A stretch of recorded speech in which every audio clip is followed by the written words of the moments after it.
되게 중요한 역할이네요. 그러네요. 단지 그냥 이런 것만 주는 게 아니라 중독 이전에 기본적으로 도파민이 하는 역할은 무언가를 배우게 하고 뭔가를 학습하게 하는 그런 역할을 하는 거네요. 그렇죠. 야 오늘 도파민의 약간 재발견이 될 것 같은 그런 그러니까요. 이거 저도 지금 처음 듣는 얘기지만 좀 뭔가 깊게 호기심이 생기는 것 같아요. 맞아요. 이 이야기만으로도 이미 도파민이 터졌어요. 왜? 기존에 듣던 얘기가 아니었으니까. 맞아요.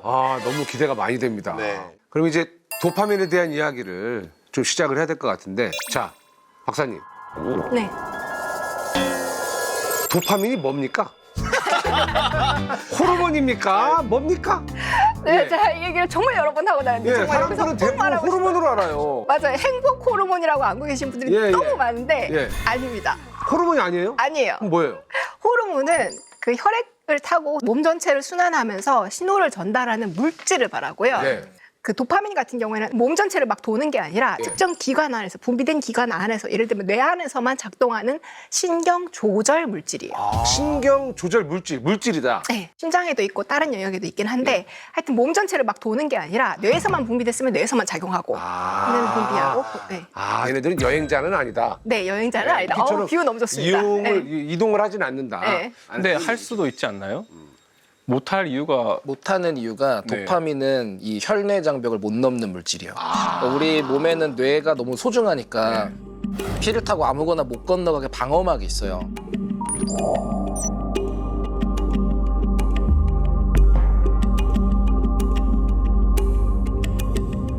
근데 도파민은 이걸 넘을 수가 없어서 정말요? 뇌에서만 작용하는 게 있고 또 말씀하신 것처럼 몸에 몇 군데가 있는데 심장 쪽에 심혈관에서 작용해서 막 혈관을 늘렸다 줄였다 역할도 하고 인슐린 분비도 도파민 수용체가 있어서 도파민이 작용을 하고요.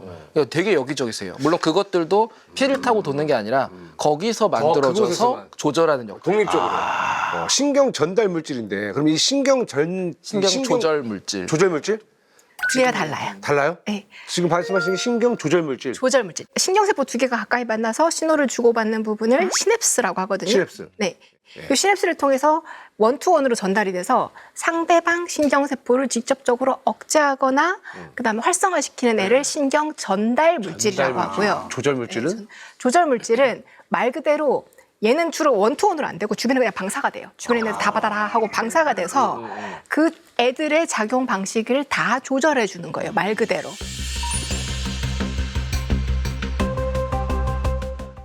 근데 이렇게 해가지고 어떻게 뇌를 조절하는지 네. 이제 이 메커니즘이 너무 궁금해요.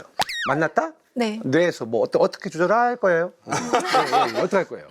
네, 이거 뭐, 그러니까 그 수용체를 가지고 네. 그 안에 있는 분자들의 종류가 다르다 그랬잖아요.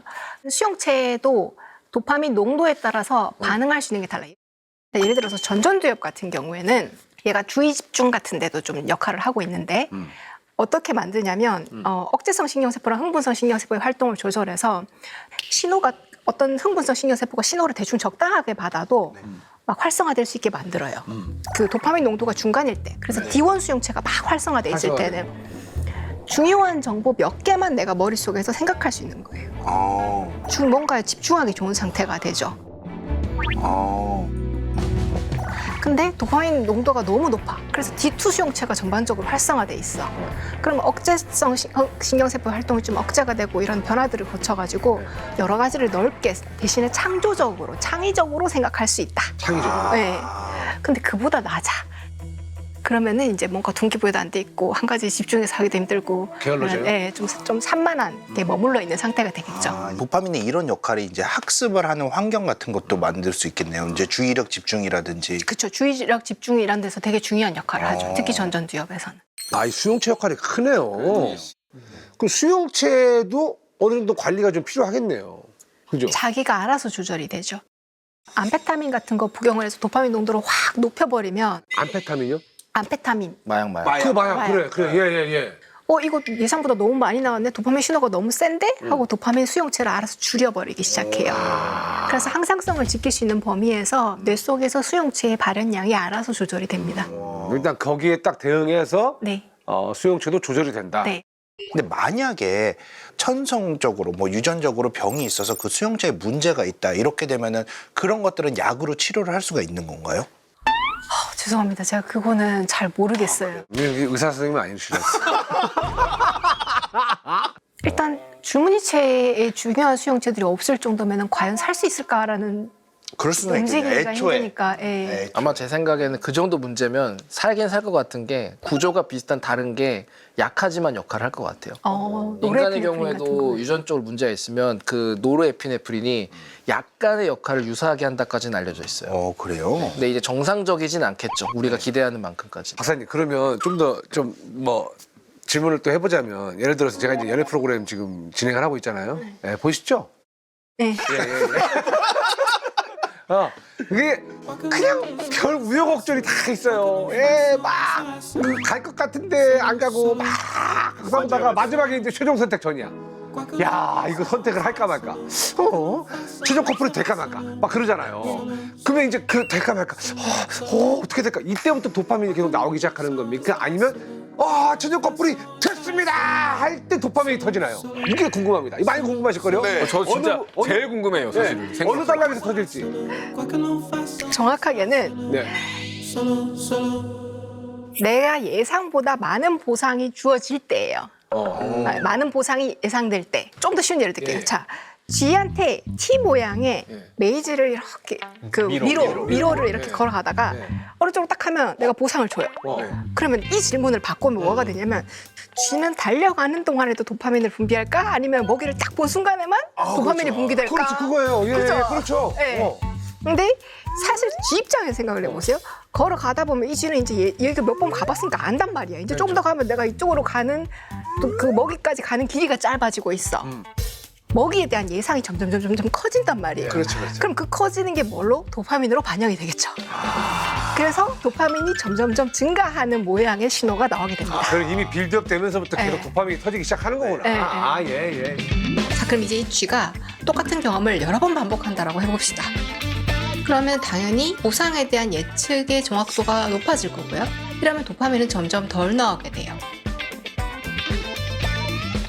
그럼 예상보다 좋은 일이 생긴 거를 더 열심히, 더 적극적으로 되고, 더 잘 기억해야 되고, 그 내용을 학습해야 되고, 그러니까 뭐 이런 것들을 담당하는 뇌의 영역들, 도파민의 분비를 받는 요 영역들을 보상회로라고 부릅니다. 보상으로. 그럼 예를 들어서 저희가 그 봤던 영화가 있어요. 근데 그 영화 너무 재밌어요. 또 볼 때도 있잖아요. 재밌어서. 근데 그거는 다 예상 가능하잖아요. 새롭진 않죠. 예상을 넘어서는 쾌락이 없는 거잖아요. 근데 그럼에도 불구하고 또 보고 또 봐도 재밌는데 그러면 도파민은 안 나오는 거예요, 그때? 그때도 나옵니다. 조금 더 해볼게요. 우리 뇌는 평행된 분산 시스템이에요. 네. 그래서 뇌의 여러 영역들이 경쟁하게 됩니다.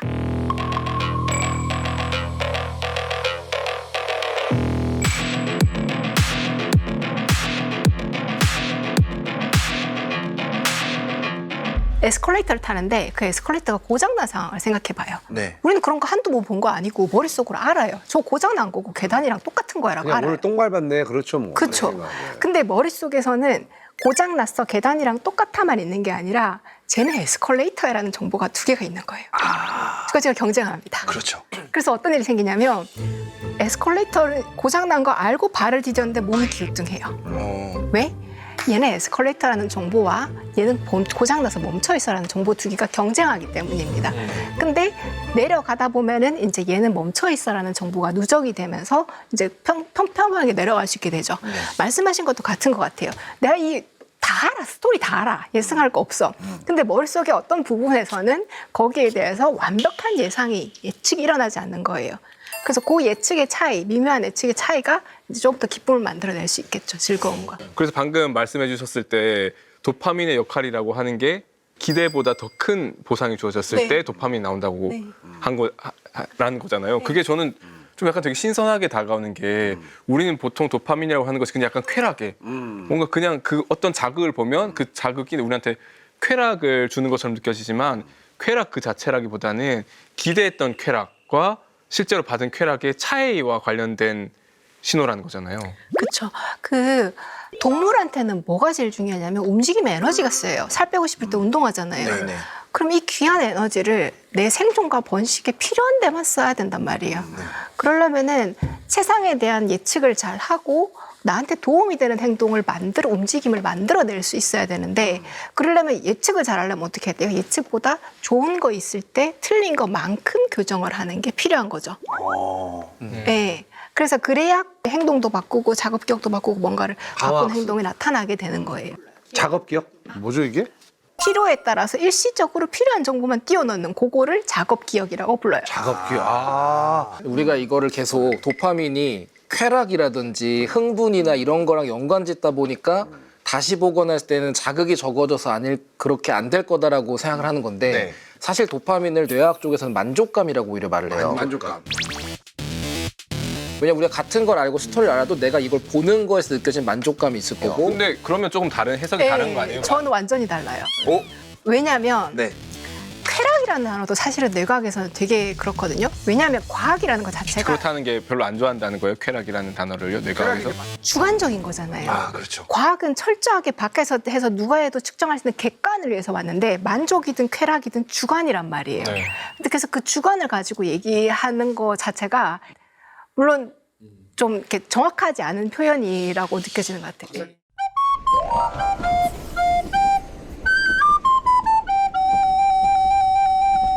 아니 그 도파민을 좀 짧은 시간 안에 계속 나오게 할 방법이 있을까요? 나는 그 뭐 연애 프로그램이니까 24기 옥순 씨가 모든 남자들 다 찢어놓을 때.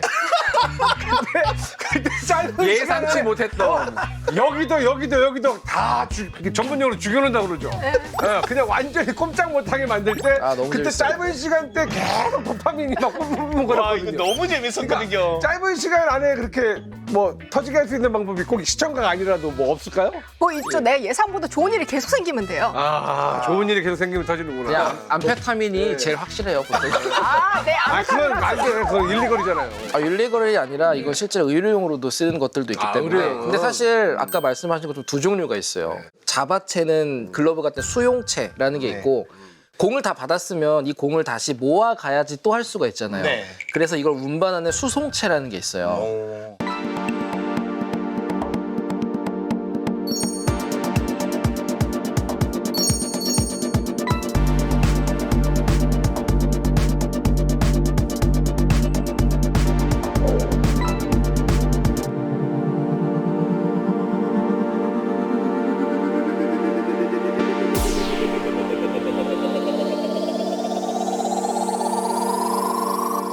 이런 역할을 하는 게 보통 암페타민이나 뭐 메스암페타민, 코카인 이런 녀석들이고.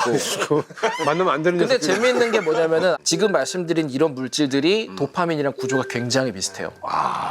그렇기 때문에 유사한 작용을 할 수가 있는 거고. 그럼 그렇게 해서 중독이 되는 거고, 그죠? 네, 그렇죠. 근데 그럼 반대로 도파민이 적어지면 이거는 문제가 생기지 않나요? 심각하죠. 도파민 신경세포가 막 죽어나가면서 생기는 대표적인 병이 파킨슨병이거든요. 네.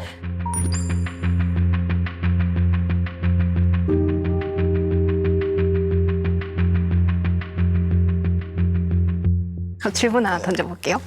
파킨슨병의 그 신경세포가 한 몇 % 정도 죽어야 그 파킨슨병의 증상이 나오기 시작할까요? 한 10%? 저도 한 10% 생각했어요. 생각보다 적을 것 같은데. 많이 죽어야 될 것 같은데 절반 이상 죽어야 될 것 같은데. 30%. 85% 정도. 절반 이상일 것 같았어. 그럼 거의 다 죽은 건데요? 네, 도파민이 이제 신경세포가 막 죽어 나가니까 도파민 분비가 적을 거 아니에요. 대표적으로 줄무늬체 같은데 네. 이제 움직임을 시작하는 것도 힘들어지고 동작 자체도 되게 느려지고 이런 문제들이 생기게 됩니다. 네. 파킨슨병. 네, 학습 양상 이런 것도 영향을 좀 받는다라고 해요. 그러면 도파민이 어느 정도는 계속 일정량이 좀 확보가 돼야겠네요. 예, 사실 많다 적다로 단순하게 말하기보다는 필요할 때, 필요한 위치에, 필요한 만큼 있으면서 조절을 해줘야죠. 그러면은 만약에 그렇게 죽어 나가면은 그런 문제가 생긴다 그러면 아까 암페타민 같은 거 약으로도 쓴다고 그랬잖아요. 네. 그러면 그때 치료할 수 있는 약이 그런 암페타민이나 이런 그러면 건가요? 파킨슨병이 생길 수 있다고 하니까 아까 그 장훈재 교수님 말씀하셨던 엘도파를 엘도파. 치료를 할 때 씁니다. 도파민을 만드는 티로신에서 네, 엘도파. 중간 단계 엘도파. 그거를 파킨슨병에서는 치료약으로 넣어요. 얘는 뇌로 갈 수 있으니까 재료를 공급해 주는 거예요.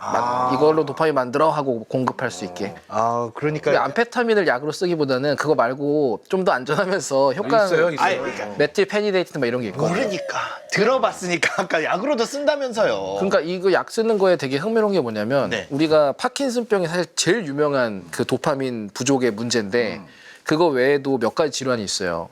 예를 들어서 우리가 양극성 정동장애라고 부르는 조울증이 있는데 조울증은 항상 가라앉거나 한 게 아니라 이게 양일 때도 있고 음일 때도 있잖아요. 네. 가라앉았을 때는 효과가 좋아요. 근데 올라가 있을 때 이 약이 작동하면 난리가 나는 거예요. 큰일 나겠네요, 진짜로. 물론 처방 받아가지고 이제 적정량을 쓰면 효과가 있죠. 많이 오해하시는 게 도파민에 중독되는 건가? 라고 오해를 하시는데 도파민에 중독된 게 이게 마약에 중독된 거 아니냐라고 걱정하시는 분들 계시잖아요. 그러다 보니까 뭐 게임을 많이 한다거나 그렇죠. 뭐 자극적이거나 노는 걸 많이 한 학생들이 그것만 혹시 계속 보니까. 도파민 때문에 문제가 아니냐 그렇죠. 하시는데 예. 그건 또 아니죠. 아니에요. 네, 왜냐하면 도파민은 단지 우리 몸에 영향을 주는 생체 분자일 뿐이고 근데 또 재밌는 건 도파민이 꼭 긍정적인 건 아니에요. 아, 그래요? 왜냐하면 도파민이 많아졌을 때 어떤 영향이 생기느냐를 연구하기도 하는데 그거 궁금해요. 왜냐면 대표적으로 요즘- 네. 환각 증상, 환각? 과다 도파민 환각이 나와요. 마약을 안 해도 마약을 했을 때 정도의 과다가 되면 예. 우리가 보통 마약을 하면 환각을 보고 한다잖아요. 그렇다고 이게 하네요. 도파민이 영향을 주는 거라는 연구 결과들이 있고 그리고 우리가 중독 같은 걸 우려한 이유가 사실 도파민 때문이 아니라 우리 몸이 어떤 자극에 의해서 변성이 돼버리는 거예요. 예를 들어 수용체가 내가 한 100개가 있었다. 정상적인 거면 이걸로 충분해요. 근데 아까 그 노니 파리 이야기처럼 네. 도파민을 언제나 얻을 수가 있고 굉장히 많은 양이 있으면 굳이 이거를 많이 갖고 있을 필요가 없거든요. 손을 그냥 대충 집어도 어디나 있으니까. 네. 그 우리 몸은 효율성을 중시하다 보니까 유전자에서 이런 수용체 발현을 수용체라고 한 번 만들어서 100년 내내 똑같은 걸 쓰는 게 아니니까 덜 만들기 시작해요. 근데 그러다 갑자기 도파민이 줄어들면 내가 지금 손 하나밖에 없는데 잡을 게 없잖아요. 우울해지고. 그럼 다시 또 막 늘려야 되니까 도파민을 찾는 거예요. 이건 도파민의 문제가 아니라 뭐 니코틴이 됐건 알코올이 됐건 우리가 의존성을 보인다라는 모든 것들은 이게 너무 자주 들어오다 보니까 내가 영향을 제어할 필요가 없어가지고 적응해 버리는 거거든요.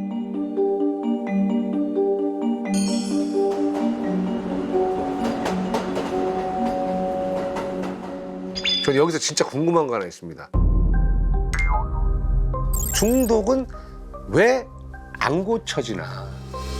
왜 그럴까요? 왜 중독은 왜 안 고쳐질까요? 장훈재 교수님 아까 말씀하셨지만 암페타민 이런 건 농도를 완전 극단적으로 끌어올려요. 맞아요. 그럼 그 극단적인 상황에 적응하기 위해서 뇌가 극단적으로 바뀝니다. 유전자 발현 패턴도 바뀌고 뭐 수용자고 뭐고 이렇게 다 바뀌어요. 네. 그렇게 바뀌어서 아까 도파민은 뭐 하나 그랬어요? 강화학습. 이 좋은 거 또 해야지로 바뀐다 했잖아요. 이 좋은 거 또 해야지가 극단적인 수순으로 일어나게 되는 거예요. 그렇기 때문에 강화학습으로 해서 바뀐다는 게 이론적으로는 가능할 것 같아요. 그러나 이게 워낙 극단적인 형태의 학습이기 때문에 바꾸기가 어려울 것 같고 또 아까 몸 안에도 이렇게 도파민 수용체들 이런 게 있다 그랬잖아요. 그래서 이런 것들이 일어나면서 이제 신체적으로도 그런 과농도에 적응을 하게 돼서 부작용 같은 것들이 일어나게 됩니다. 그래서 중독 치료할 때는 제가 알기로는 그냥 이렇게 약물 치료 같은 것도 해서 이런 과잉 작용들도 좀 조절을 해주고 그다음에 상담 치료도 받고 그러니까 여러 가지 복합적으로 접근을 해야 그러니까 치료가 된다고 들었어요. 아니 가끔씩 그러잖아요. 이 나이가 드니까 이제 뇌가 좀 굳는 것 같다고 말씀들 하시잖아요. 네. 그럼 나이에 따라서도 약간 이제 도파민이 좀 양이 좀 줄어드는 건지 네. 그런 것도 궁금하기는 해요.